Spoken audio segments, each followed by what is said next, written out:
Yo, what's good everyone? It's GlitchXCity here, and today I'm giving you guys my IPA Season 1 IPA Season 1 playoffs match. This is our first match in the playoffs as there are 4 of us.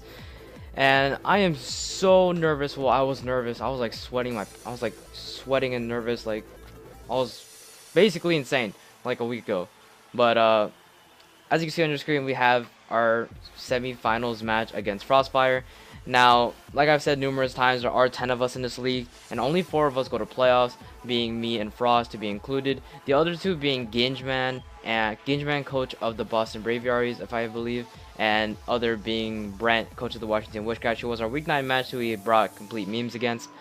And yeah, this is our semifinals match, and I can tell you enough that this is a really great game, very threatening, and this is definitely one of my most terrifying match, if not my most terrifying matchup out of all my battles this season.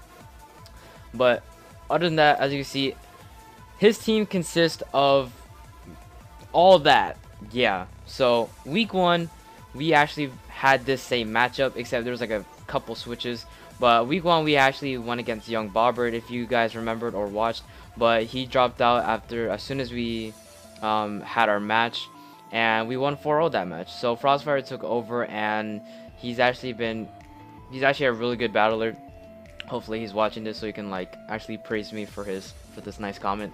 But he's actually been doing really well. He went 6-3. He started off with a bad record of 0-1 -4, and he just made his way up. So yeah, he definitely earns a spot here in the playoffs, and excited and also nervous to battle him, as I think I'm the only one who hasn't battled him.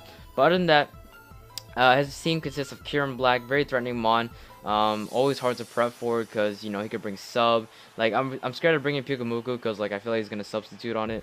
But he has Kieran Black, Ice Beam, can bring Earth Power, Fusion Bolt, basically just some huge monster. Tapu Koko, really a threatening electric terrain user with Thunderbolt and U-turn.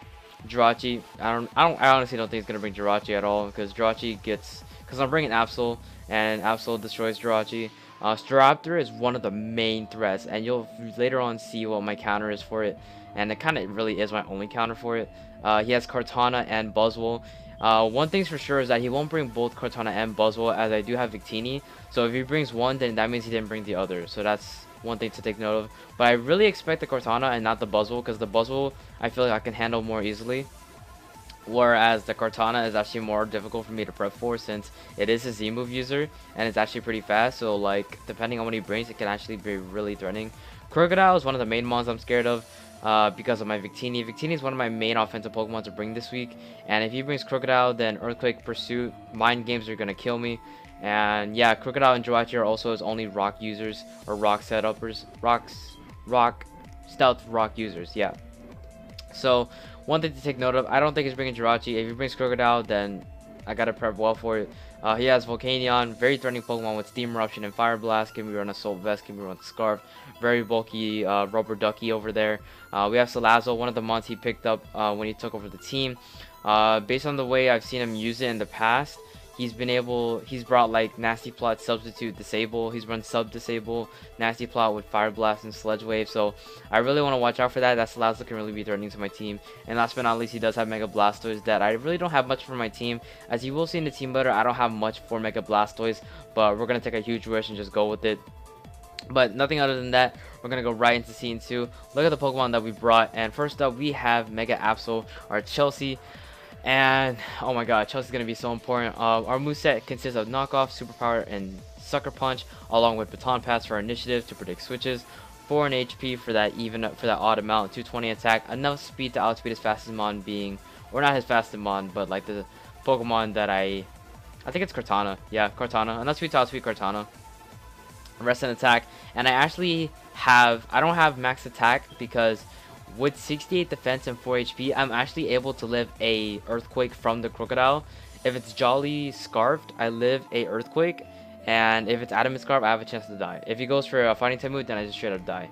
So one of the main things I'm considering is to lead with Absol. If he brings Crocodile or Jirachi, I'm gonna definitely lead Absol so I don't get those rocks up on my side of the field, because I don't think I brought Hazard removal at all this week. But Knockoff remains Stab. Superpower for stuff like Kieran Black, Crocodile, and Porygon 2, as well as Cortana. The reason why I'm not bringing Flamethrower or Fire Blast because I really don't expect a Buzzwole coming, and Superpower OHKO's Cortana anyway, or most likely anyway, in my favor, depending on its spread. But next up, we got Victini, MVP, the Choice Specs Victini. Honestly, I could bring Scarf, but I want to put as much damage output as possible. Blue Flare, U-Turn, Bolt Strike, Grass Knot, and looking at the EV set, if you guys are familiar, this is exactly the same EV spread I brought week 1, and basically the same moves. The only thing different between this set and the other set is that I didn't bring, I had Energy Ball instead of Grass Knot, and I had Protect instead of Bolt Strike. So I have Bolt Strike because of the Volcanion if it ends up being a problem. I have at least something to hit it despite me being timid. Grass Knot hits Mega Blastoise harder, and I don't think Energy Ball was needed that much. And Blue Flare from Rain Stab. Blue Flare kills Kieran Black after rocks damage. I OHKO Tapu Koko, I OHKO Jirachi, I OHKO Crocodile, and with my 12 HP, 100 defense, I'm actually able to live a Pursuit and also a Jolly Scarfed, and no, an Adamant Scarfed Earthquake from Crocodile.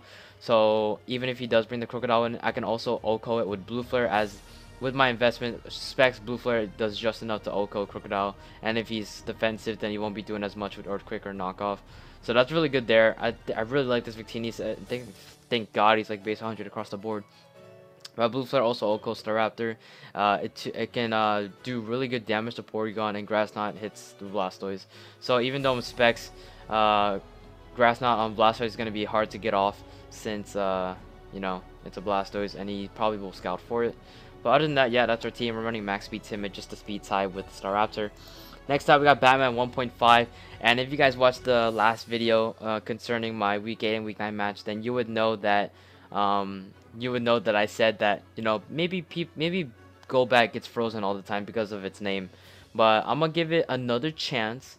Week 1, I brought Golbat, and when I switched it in onto the Buzzwole, Bobber clicked Ice Punch, and Golbat froze, and it just stood frozen the whole entire game. So I'm gonna give it redemption. I'm gonna give it a chance. Probably not the best decision considering that this is playoffs, but we're gonna take a chance. And I'm gonna tell y'all right now, this is originally a Choice Scarf set with Sludge Bomb, just to catch the Coco, like, and just catch him off guard in general.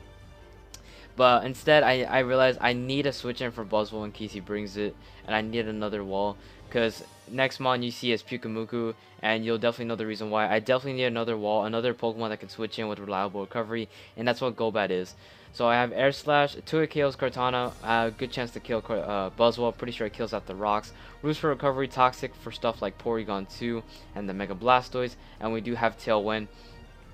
And if we have Tailwind, possibly late game sweep with Victini with the specs Blue Flare. 284 HP, max speed, or not max speed, enough speed, timid, top speed, max speed, Buzzwole if he's not Scarfed. If he's max speed Buzzwole, then he's definitely Scarfed, so I'm kind of stupid. 84 defense. And I have 84 in defense. This investment allows me to live a Scarfed Adamant Ice Punch. A Scarfed Adamant Ice Punch, so I should be able to live 2 on switch in, and I should be able to spam Roost, so on and so on until I force the switch on him, and then I should be able to be good with the Golbat. And if he's Adamant, and if he's like Bandit or Life Orb, then I should be able to outspeed, and I should be able to Air Slash or Roost concerning the situation. So yeah, I really like this Golbat set. And next up we have Checkmate the Pyukumuku. I swear if Pyukumuku doesn't get Defensive Pokemon of the Year, then no one else can. But we have the Rocky Helmet Innards out. If you guys listened, then you would have heard that I said that Staraptor was a huge threat, and I had a good counter for it. Basically being Pyukumuku, and we have the Rocky Helmet Innards out with Reflect, Toxic, Recover, Baton Pass. This is a really good switch in for Crocodile, Blastoise, Porygon 2, Volcanion, Salazzle, and basically my main check for Staraptor. Once he breaks in Staraptor, I just bring in this Pyukumuku. Because typically Staraptors run like Banded, Reckless, Adamant with like Brave Bird and Double Edge, and U-Turn is a good amount too. But my plan is to, if he's Adamant Staraptor, then he'll do like 85% to Pyukumuku. If he's Scarf, he'll do like 63 or 65, around that range. So either way, I'm getting huge damage off because one, he'll be taking the Rocky Helmet damage plus massive recoil because I am almost max HP. So Rocky Helmet, recoil, and also potential innards out. So if he is Scarfed and and I switch it in, I take like more than 50%. He takes Rocky Helmet plus recoil, and then he kills me off. He takes innards out plus recoil plus Rocky Helmet. So This is basically my counter for the Staraptor, and if he switches, I can get a recover off and get a reflect, and possibly get his more Rocky Helmet damage, and this just allows me to use Pyukumuku more efficiently, especially if he switches out. But if he kills me off with Staraptor, then I'm totally fine with it, because it's totally definitely one of the main threats to my team. And yeah, I'm kind of just mixed defensive with Calm. Gotta make sure I get to it KO'd by Brave Bird, because I actually want to die. But it's kind of weird, huh? But next up, we got Rufus the Excadrill. We're running a rather speedy Excadrill, but especially defensive at the same time, with good amount of attack investment. We have the Shuckleberry with Sand Rush. Now, we have Earthquake, Iron Head, Sandstorm, Stealth Rock. This is my Rock user, but this is also my switch-in, or not my switch-in, but my answer for Kyurem Black. If the Kyurem Black comes, then it most likely has Earth Power for my Victini and my Excadrill. So I ran more Spadef with a Careful Nature with the Shuckleberry, and I do have Stealth Rocks and Iron Head. So when he clicks Earth Power on my Excadrill, thinking that he'll kill me, I'll live the hit with the Shuckleberry, take not that much at all, click Iron Head, and potentially kill it depending on the range. I definitely won't one-shot it, but I think it's a roll if he gets it after rocks. And we also have Sandstorm, because I think I can late game sweep with Sandstorm, and you know, it's a really good chance. Sandstorm gives me also good chip damage and information depending on the situation. So yeah, I really like Excadrill in the situation in this matchup. And last but not least, we have Heracross. For this last match, or not last match, but for this last slot, I was debating between either Heracross or Xurkitree. Xurkitree because it can really threaten the Mega Blastoise. As you can see on my team, I really don't have a really good answer to Mega Blastoise other than Grass Knot on Victini, and even then it's hard. That's really hard to go around with, as he does have switch-ins, easy switch-ins. But here I decided to go with Heracross, because Heracross immediately threatens stuff like Porygon 2, Crocodile, and it's also the same set I brought like week 1. The only difference between this and week 1 is that I'm actually Adamant this time, and I have Knockoff instead of Pursuit. No, I think it's the same set, same moveset. But we're running Guts. Now you're probably wondering why you're not running Moxie, and it's for good reason. Guts, in case like Porygon 2 like Toxics me, or if Mega Blastoise Scald burns me, or like if I don't know, man, like if Jirachi has Toxic for some reason. I just think Guts is more efficient, and I don't think I need Moxie, because I think my team already provides enough pressure to where I don't think Moxie is necessary. But this could potentially late game sweep. I have 12 HP, max attack Adamant, get as much damage off as possible. This is actually enough speed to outspeed max speed Volcanion, as he won't bring max speed Blastoise. He won't bring he won't bring max speed Blastoise, so I'm not worried about that. If anything, it'll be physically defensive. And unfortunately for me, I didn't realize this till later, but well, you guys already know. I'll explain it later. But other than that, we can get right into the match as we go into scene 3. Actually, hold on. Yeah, there's nothing there, so I'm gonna have to pull up the match here, and it will pop up here any moment. So yeah, this is all replays. This is terrible editing skills. Come on, Chase. But here we already got the matchup, and as you can see on his side of the field, he did bring the Staraptor. He brought Mega Blastoise, Tapu Koko, Kyurem Black, P2, and Buzzwole. He brought the freaking Buzzwole. He did not even bring the Kartana. I was like so confused, because I'm pretty sure Kartana did more work than Buzzwole. But I kind of get proven wrong later in the match. But you know what? Other than that, in terms of good lead, I think I just went ahead and just led with Victini just to get just to get an idea of what he has. He does lead with the Tapu Koko, which is pretty unfortunate, because I thought Excadrill was a pretty obvious lead, so I should have gone Excadrill. But here I'm not gonna click a T-Bolt. He didn't bring Crocodile either, which is great. So here I go into Excadrill, and he clicks the Dazzling Gleam.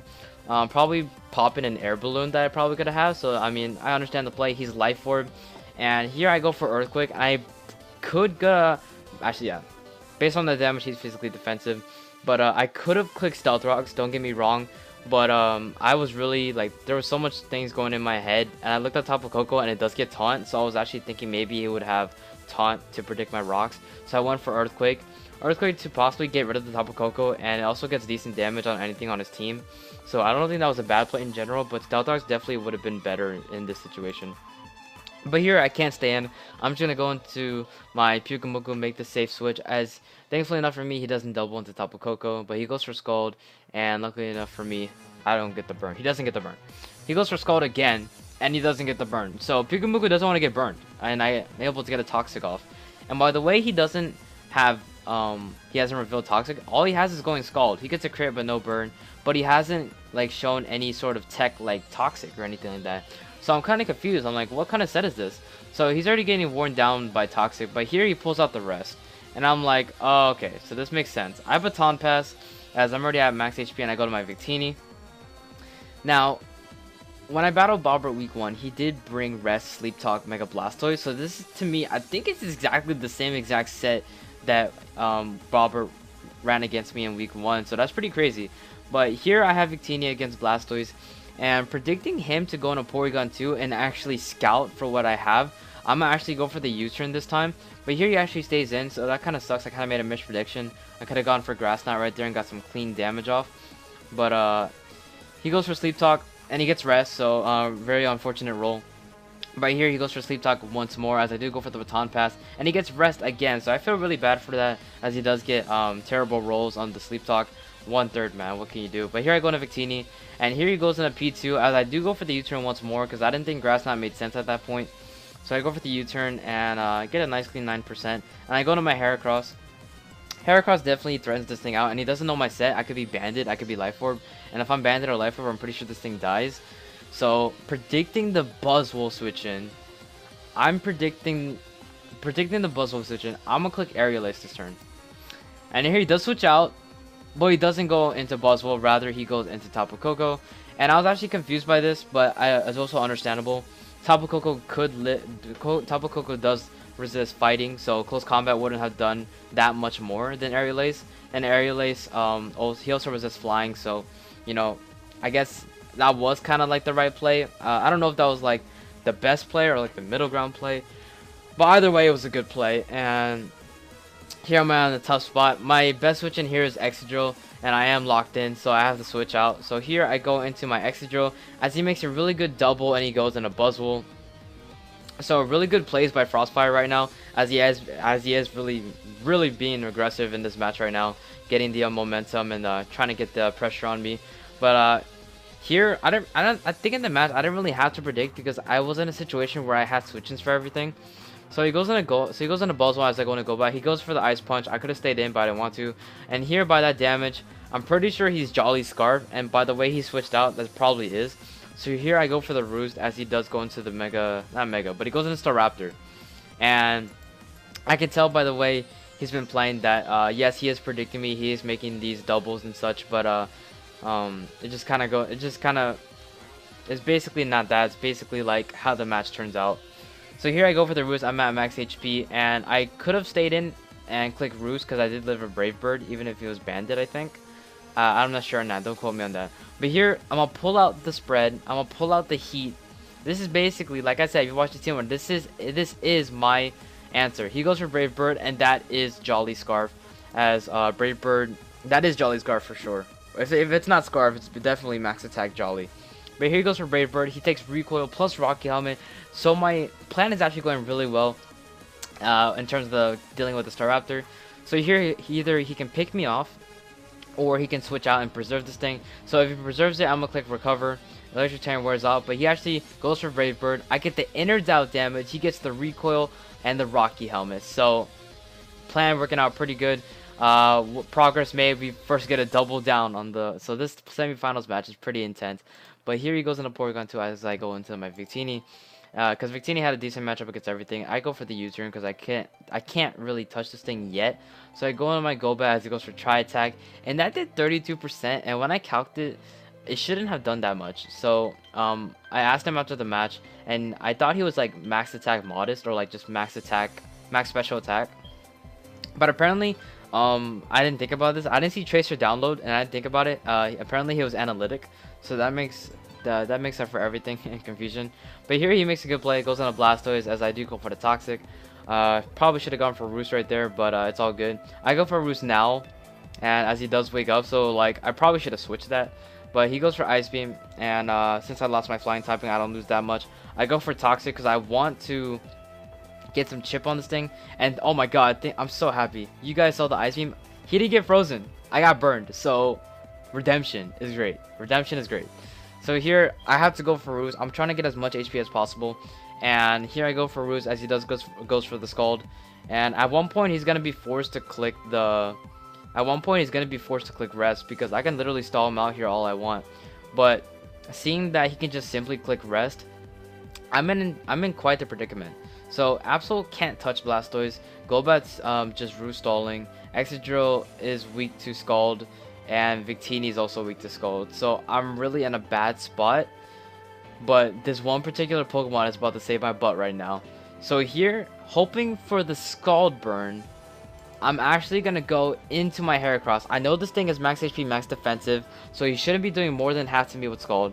He goes for the Scald, and thankfully enough for me, I do get burned. So, like, that's a weird saying, but thankfully enough for me, I do get burned. I am Scarfed, I got the Guts boost, and he probably thinks that this is good for him. I don't know what his mindset was, but I do kill with close combat here, so the toxic damage was pretty clutch. And I did get in Heracross at the right time. Thankfully, I do get the 30% chance roll when I actually need it and not need it. So here he goes in a Buzzwole. And by the way he's playing this, I really think this thing is Scarf. I'm locked into close combat, and I know I'm Guts and all, but I still need this thing to win. So here I'm going to go into my Victini, predicting the Ice Punch, but he goes for Leech Life, so really good play on his part. But he actually switches out because he knows he can't 2 KO me. He goes on a Porygon 2. I am Specs with Blue Flare, and thankfully enough for me, I am able to guarantee the 2 KO with the burn. So this Porygon 2 is at about, and thankfully enough for us, we got rid of one of his main threats being the Staraptor. We got rid of his physical wall being Blastoise, and we got rid of Porygon 2, all annoying threats. Now all he has left is Kyurem Black, Koko, and Buzzwole. Now, seeing that he brought in the Kyurem Black, this definitely tells me that he has Earth Power. If not, he's just trying to bluff it. But after running Calcs, there's actually a chance for me to live in Earth Power. So when I looked at it, Victini doesn't outspeed Tapu Koko, and I most likely died to Thunderbolt. Buzzwole is Scarfed. So here I actually stay in, and I click Blue Flare. So the play for him right now is that one of the options I have is that I can switch into Golbat, scout for the Earth Power, and then all that's good stuff. But here I can actually potentially live one. So here I actually stay in, and he actually goes for the Fusion Bolt, predicting my Golbat. So thankfully enough for us, we do stay in. And with if you watch the team butter, then you would know that we had 100 EVs in defense and 12 HP. So that defense is really coming in clutch, as I think this Fusion Bolt is a roll. But we do get that Choice Specs Blue Flare off. If we got Rocks up, this thing would have been dead. But it's totally fine. I'm going to go to my Excadrill, and he did outspeed me, so I definitely know this thing is Scarfed. He could have made a double into Buzzle, but he didn't, as he does go for Fusion Bolt. And yeah, he's definitely Scarfed, yeah, like by the way he's playing it. So here I'm going to get out my late game rocks. And I'm going to get my late game rocks simply because I need to get Chip on top of Coco, and I need to get Chip on Buzzwole because a Guts Aerial Ace from Heracross to Buzzwole, I'm pretty sure does like 88%. So with that 12%, I think that Aerial Ace guarantees it for me. And I want to get Rocks up, so when I get Heracross on Buzzwole and I do click Aerial Ace, that when Tapu Koko comes in, it gets 12% plus Aerial Ace. So I am getting a lot of good at Chip. I'm going to get it to the point where Heracross can potentially sweep late game. So here, I'm actually going to click Sandstorm, and I actually regret this play. But here I go for Iron Hand, I get rid of this thing. If I had SD, I think I would have won right there. But here he goes in a Buzzwole, and I do go into my Victini to sack it. But here he actually goes for the Ice Punch, and I take 12%. And with the Sandstorm damage, I potentially die from another. I most likely die to another. So like literally, if I didn't set up the Sandstorm, I would have lived another Ice Punch, and I would have killed another Pokemon, either being Buzzwole or Tapu Koko. So here I go to my Heracross, and here you see he switches. Now, like I said in the team builder, I'm adamant Scarfed, and I didn't expect the Buzzwole, so I'm not sure if he's maxed it. I don't know if he's max speed Jolly. If he's max speed Jolly Scarf on Buzzwole, then he outspeeds my Heracross, and I can potentially lose this game. So here he goes, he switches, he goes into Tapu Koko, and I couldn't make any predictions. I really couldn't. Any missed predictions could have lost me the game. Could have clicked EQ, but I didn't. Aerial Ace doesn't do enough for me to just click Aerial Ace again. But here I go to my Excadrill as he makes another good double, and he goes back out into Buzzwole. So if I stayed and clicked Aerial Ace, I would have killed the Buzzwole, and I would have killed the Tapu Koko with Aerial Ace when it came back in.